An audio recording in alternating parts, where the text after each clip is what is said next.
The afternoon light filtered through the tall windows of the Boston Heritage Museum's restoration lab, casting long shadows across Dr. Sarah Mitchell's workbench.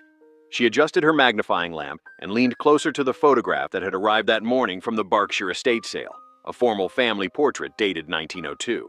The image showed four people arranged in the classical style of turn-of-the-century studio photography, a stern-looking father standing behind a seated mother, with two young children positioned between them. The father wore a dark suit with a high collar. The mother, perhaps in her early 30s, sat with perfect posture in an elaborate dress with leg of mutton sleeves, her hands folded primly in her lap. Both children, a boy of about 8 and a girl no more than 6, stared solemnly at the camera with the serious expressions typical of the era.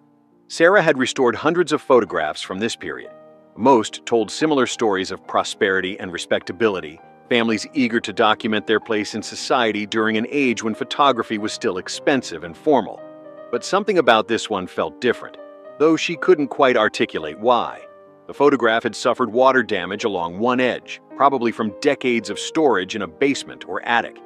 The emulsion had begun to separate in several places, creating small bubbles and areas of discoloration. As Sarah carefully worked to stabilize the deteriorating surface, using specialized tools and conservation-grade materials, she noticed an irregularity in the image, a slight discoloration beneath the mother's right glove, visible only because the damage had made the photographic layers slightly transparent. She switched to a higher magnification and felt her breath catch in her throat. Beneath the white fabric of the glove, pressed against the woman's skin, was a shape. Not a natural shadow or a flaw in the photograph's development, but something deliberate. A pattern of lines forming what looked like letters or symbols, branded into flesh. Sarah straightened in her chair, her mind racing through possibilities. In 20 years of photographic restoration, working with everything from daguerreotypes to early color photographs, she had never seen anything like this. The woman had positioned her hand carefully, the glove obscuring what lay beneath, but the damage to the photograph had revealed what a century of secrecy had hidden. She reached for her phone to call her colleague, then hesitated. Before involving anyone else, she needed to be certain of what she was seeing.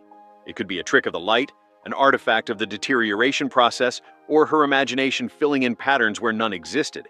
Sarah pulled out her digital microscope and began a detailed scan of the area, her hands steady despite the growing realization that this seemingly ordinary family portrait held an extraordinary secret. She worked methodically, documenting every detail as the afternoon light faded and the lab grew quiet around her. Sarah spent 3 hours that evening analyzing the photograph under different lighting conditions and wavelengths. She used standard white light, then ultraviolet, then infrared, each revealing different layers and details within the photographic emulsion. Each examination confirmed what she had initially seen. Beneath the mother's glove was a deliberate mark, consisting of intersecting lines that formed distinct letters. Using infrared photography, a technique that could penetrate certain materials and reveal hidden details, she managed to enhance the image enough to make out two clear characters, R and B, enclosed within a rough rectangular border. The lines were thick and irregular, consistent with scarring. The style was unmistakable to anyone familiar with American history, a branding mark, the kind used by plantation owners before the Civil War to mark enslaved people as property. She sat back in her chair, the implications washing over her in waves. Her coffee had grown cold beside her, forgotten. This woman, photographed in elegant clothing in what appeared to be a prosperous New England home in 1902, had been branded as a slave. Yet she was white, or appeared to be. Her skin tone in the photograph was identical to her husband's. Her facial features showed no obvious African ancestry that Sarah could detect. Her hair was straight and light-colored. Sarah pulled up the documentation that had come with the photograph from the estate sale. The property had belonged to the descendants of Thomas and Catherine Hartford, who had lived in Lenox, Massachusetts, a small town in the Berkshires known for its wealthy summer residents. The photograph had been found in an attic trunk, wrapped carefully in silk cloth along with other family documents and memorabilia. No one had thought it particularly valuable, just another old family picture among dozens. She began researching the Hartford name in Massachusetts historical records. Thomas Hartford had been a banker, well respected in the community, serving on the boards of several local institutions. The 1900 and 1910 census records showed him, his wife Catherine, and their two children, Edward and Margaret, living in a substantial home on Main Street. The household also employed 2 servants. Catherine's birthplace was listed simply as Virginia, with no maiden name recorded, unusual for the detailed record-keeping of that era, when women's family connections were typically documented. There was no indication of when she had arrived in Massachusetts or any information about her family background. Sarah pulled up slave registries from Virginia, her heart pounding as she searched for the initials, RB. Within an hour, she found it. Roland Blackwell, a tobacco plantation owner in Richmond County who had died in 1867, shortly after the end of the Civil War. The next morning, Sarah contacted Dr. Marcus Williams, a historian specializing in post-Civil War African-American history at Harvard University. They had collaborated on previous projects involving artifacts from the Reconstruction era, and she trusted both his expertise and his discretion with sensitive historical materials. Marcus arrived at the museum that afternoon, his expression mildly skeptical, until Sarah showed him the enhanced images displayed on her computer screen. He studied them in silence for several minutes, leaning close to examine every detail, his jaw gradually tightening as he processed what he was seeing. "This is remarkable," he finally said, his voice quiet with controlled excitement. "If this is authentic, and I believe it is, you've found photographic documentation of someone who successfully passed from slavery into white society. Do you understand how rare that is? How nearly impossible?" "Tell me," Sarah said, pulling out her notes and research materials. Marcus sat down across from her desk, his fingers drumming thoughtfully on the table as he organized his thoughts. After the Civil War, thousands of mixed-race people who could pass as white, meaning their appearance allowed them to be perceived as white, simply disappeared into white society. They changed their names, moved to different regions, and reinvented themselves completely. Most destroyed every trace of their previous lives: letters, photographs, birth records, documents, anything that could connect them to slavery or black heritage. The psychological burden of maintaining such a deception was enormous, and the consequences of discovery were catastrophic. "So why would this woman keep evidence?" Sarah asked, gesturing to the photograph. "That's exactly what we need to find out." Marcus leaned forward, examining the photograph again with fresh attention. The brand mark identifies her as property of Roland Blackwell. "We need to find out if there are any surviving plantation records, births, sales, transfers, anything that might tell us who she was before she became Catherine Hartford. We also need to understand the circumstances of her freedom and how she acquired the education and social skills necessary to pass as a white woman of respectable background." Over the following week, Sarah and Marcus divided the research tasks between them. Sarah focused on the Hartford family in Massachusetts, searching through local newspapers, church records, business directories, and social registers. Marcus made arrangements to travel to Richmond, Virginia, to examine what remained of the Blackwell plantation archives and related county records. The story that emerged from Sarah's research was fragmentary but revealing. Catherine Hartford had appeared in Lenox in early 1898, arriving as a widowed schoolteacher from Virginia seeking a fresh start after personal tragedy. Marcus called Sarah from Richmond on a Thursday evening, his voice tight with controlled excitement that she could hear even through the phone connection. "I found her, or at least, I found who she might have been before she became Catherine Hartford." Sarah immediately put him on speaker, pulling out her notebook and pen. "Tell me everything. The Blackwell plantation records are incomplete. Most were destroyed during the Civil War when Union troops occupied the area, or lost afterward when the family dispersed. But the Richmond County Courthouse has some surviving documents from estate settlements, and they're extraordinary." Marcus paused, and Sarah could hear papers rustling. When Roland Blackwell died in 1867, his will divided the property and remaining assets among his 3 legitimate sons. But there's a separate document, filed 6 months later, a manumission paper, even though by that time all enslaved people had already been freed by law. "For whom?" Sarah asked, writing quickly. "A girl named Clara, age 14, described as mulatto, property of R. Blackwell, born 1853 on Blackwell Plantation to the woman Louisa."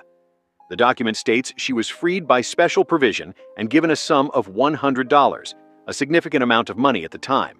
It's signed by all 3 Blackwell sons, witnessed by a county clerk and a local minister. Sarah's pulse quickened as she did the mental arithmetic. 14 in 1867. That would make her 49 in 1902, which matches the apparent age of the woman in the photograph. But Marcus, manumission papers usually explain the reason for freeing someone, especially post-war when it was legally unnecessary. What does this one say?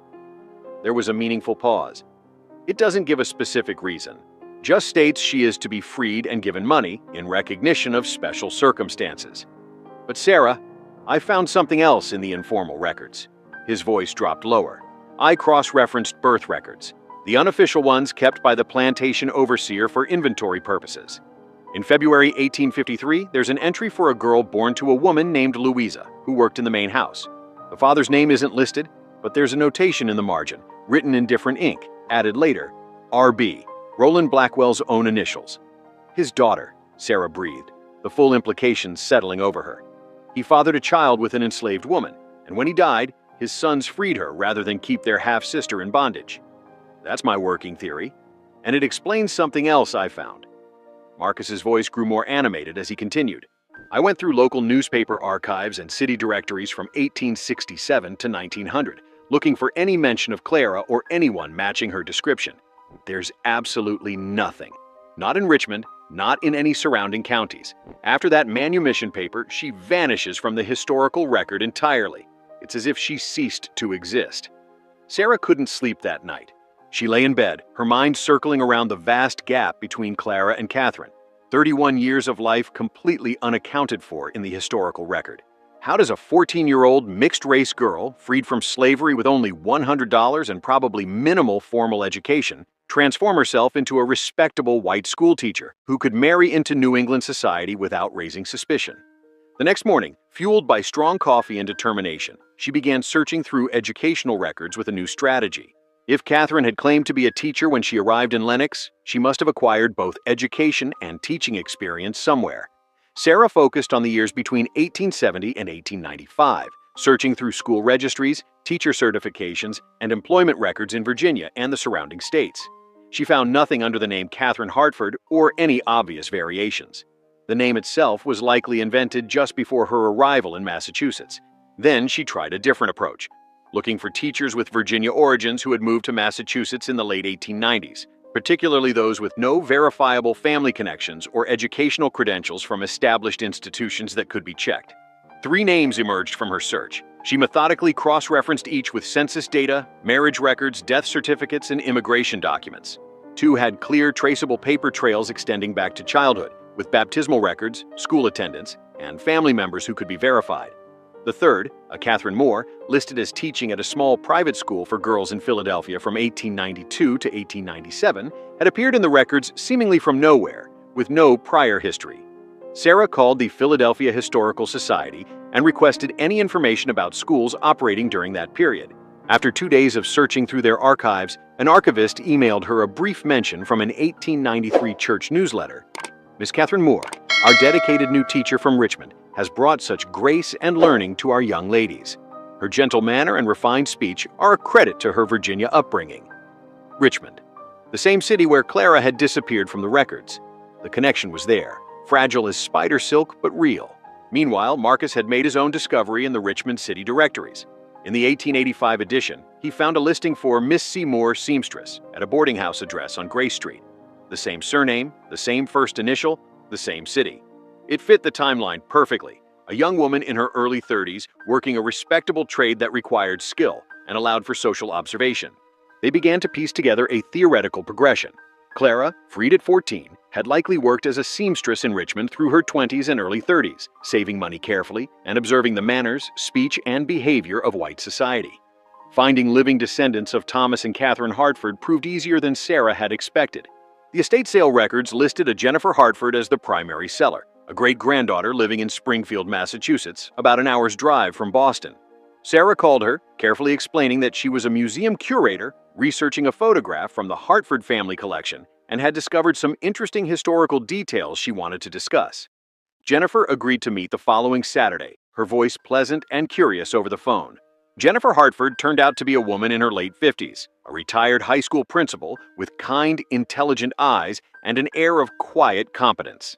She met Sarah at a coffee shop in downtown Springfield, bringing with her a small cardboard box that she placed carefully on the table between them. When we cleared out Aunt Eleanor's house after she passed last year, we found so many old things, Jennifer explained, settling into her chair. Boxes and boxes of papers, photographs, letters. Most of it we donated or threw away, but I kept a few items that seemed important. This photograph you mentioned in your message, I remember it. It was always in a silver frame on Aunt Eleanor's dresser, though she never talked much about the people in it. She just said it was her grandparents and that it was very old and valuable. Sarah opened the box carefully, her heart beating faster. Inside were several other photographs from various eras, Some letters tied with faded ribbon, and a small leather journal with a brass clasp, its cover worn smooth with age. "May I examine these?" Sarah asked, her hands hovering over the items. "Of course. That's why I brought them. You said you were researching the family history, and I thought these might help. To be honest, I don't know much about my great-great-grandparents beyond their names. My grandmother rarely spoke about the past, and Aunt Eleanor was the same way. It was as if there was some family understanding not to ask too many questions." Sarah opened the journal carefully, her trained hands gentle with the aged leather and brittle paper. The pages were filled with elegant, flowing handwriting and faded brown ink. The entries were dated from 1899 to 1904. Her breath caught as she read the first entry, dated October 12, 1899. "Thomas asked me to marry him today beneath the elm tree in the town square. I said yes, though my heart trembles with both joy and fear. He is a good man, kind and decent, and he will never know the truth of what I am. This is the price of freedom, this silence, this careful forgetting. But I will not forget entirely. I will keep one record, hidden in plain sight, of who I was and what I survived. Let those who come after decide what to do with my truth." Sarah and Marcus spent 2 intensive weeks attempting to decode the journal entries that appeared periodically throughout Catherine's writings. They tried simple substitution ciphers, historical codes popular in the late 1800s, numerical systems based on book ciphers, and various other encryption methods used during that era. Nothing worked, and frustration mounted with each failed attempt. Then Marcus noticed a pattern in the dates of the coded entries that had been staring at them all along. "Look at this," he said one evening, spreading photocopies of the journal pages across Sarah's desk in a chronological array. "Every single coded entry is dated on the 15th of the month, and they only appear in certain months: January, April, July, and October. Perfect quarterly intervals, like clockwork." Sarah leaned closer, her fatigue forgotten. "So the dates themselves are significant, not random." "I think they're markers, memory anchors tied to specific events." Marcus pulled his laptop closer. "What if the numbers in the code don't represent letters at all, but correspond to dates or locations from her past? Specific moments she wanted to preserve. Let me try cross-referencing them with the Blackwell plantation records and the timeline we've established for Clara's life." They worked through the night, surviving on coffee and determination. Slowly, painstakingly, the pattern emerged. The numbers were indeed dates, years, months, and days, significant moments from Catherine's life before she became Catherine. The letters that followed were initials of people she had known, loved, or lost. The first decoded entry, from January 15, 1900, read 1853-05-12L. "The day I was born to Louisa in the East Quarter cabin, the small one near the tobacco barn. She sang to me in the night when R.B. came to take her away. She sang so I would not hear her crying." Sarah felt tears prick her eyes as she read it aloud. The entries continued, each one a fragment of memory preserved in numerical code, a private act of remembrance. 1862-09-03L. "Mother died of fever in the night. I was 9 years old. The overseer would not let me stay with her body. They buried her in the morning before I could say goodbye. 1867-08-15 Sons. The day the Blackwell Sons told me I was free. I did not understand what freedom meant. I had nowhere to go, no family left, nothing but $100 and the clothes on my back. 1871 Bars 322 ARCH.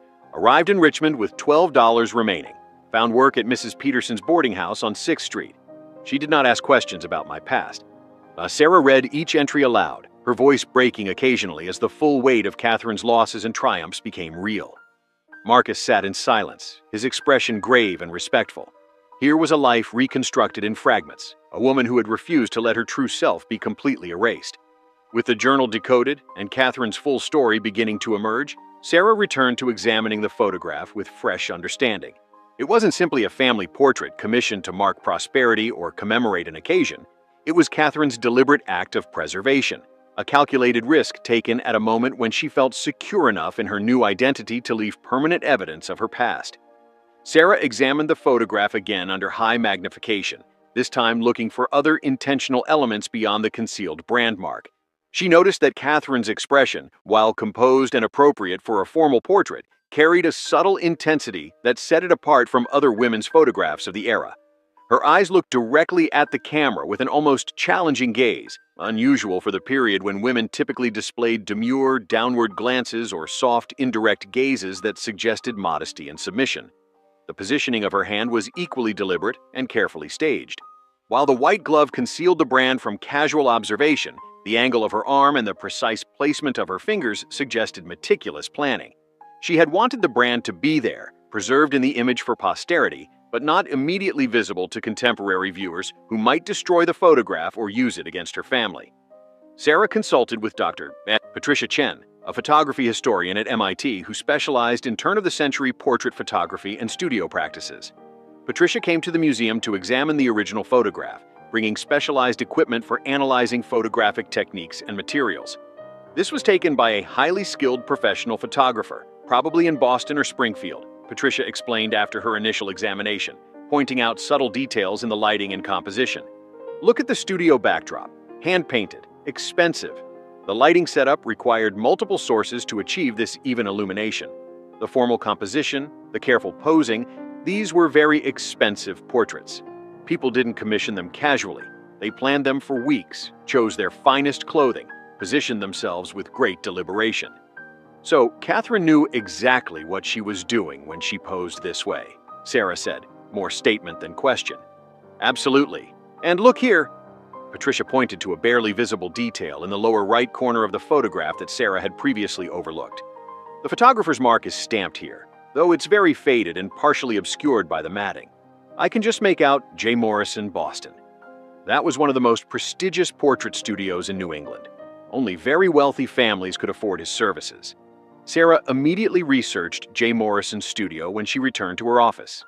His business records and client lists, miraculously preserved in the Boston Public Library archives, showed that he catered exclusively to the city's social and economic elite. Sarah knew she had to share her findings with Jennifer Hartford, but she agonized over how to present information that would fundamentally reshape her understanding of her family history. The implications were profound, not just historically significant, but deeply personal and potentially disturbing. Jennifer's family history was not what she had believed it to be, and Sarah felt the weight of that revelation. They met again at the same coffee shop on a gray Saturday morning.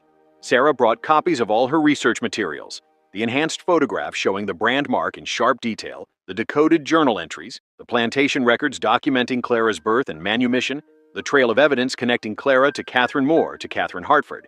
Jennifer arrived looking curious and slightly apprehensive, perhaps sensing from Sarah's careful phone call that this was more than a routine historical update. Sarah laid out the evidence methodically, walking Jennifer through each discovery step by step, giving her time to absorb each piece of information before moving forward. She explained the brand mark, showed the infrared images, presented the plantation records. She read selected passages from the decoded journal entries. She traced the transformation from Clara to Catherine. Jennifer listened in absolute silence, her face going through a series of expressions: confusion, disbelief, shock, and finally a kind of profound sadness mixed with something else Sarah couldn't quite identify. When Sarah finished her presentation, Jennifer sat motionless for a long moment, staring at the enhanced photograph of her great-great-grandmother, at the brand mark that had been hidden for more than a century. She was enslaved, Jennifer finally said, her voice barely above a whisper, as if speaking the words too loudly might make them more real. My great-great-grandmother was born into slavery. She was branded like property. She was also incredibly brave and resourceful, Sarah said gently, leaning forward. She survived impossible circumstances, educated herself against tremendous odds, built an entirely new identity from nothing, and protected her children and grandchildren from a truth that could have destroyed their futures and opportunities. In 1902, if anyone had discovered her past, if the truth had emerged, your family would have been socially ostracized. Your great-grandfather's banking career would have been ruined. The children would have been denied education and social acceptance. The consequences would have been catastrophic.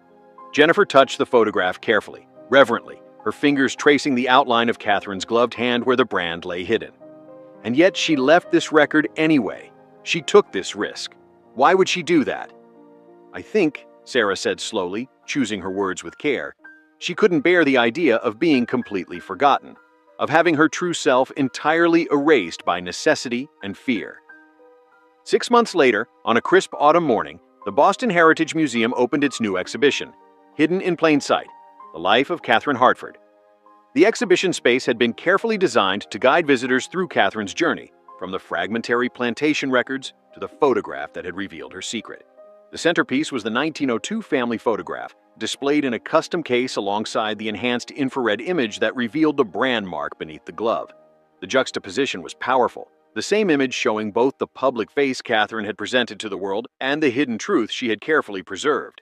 Jennifer Hartford had decided, after weeks of reflection and family discussions, to participate fully in telling her ancestors' story.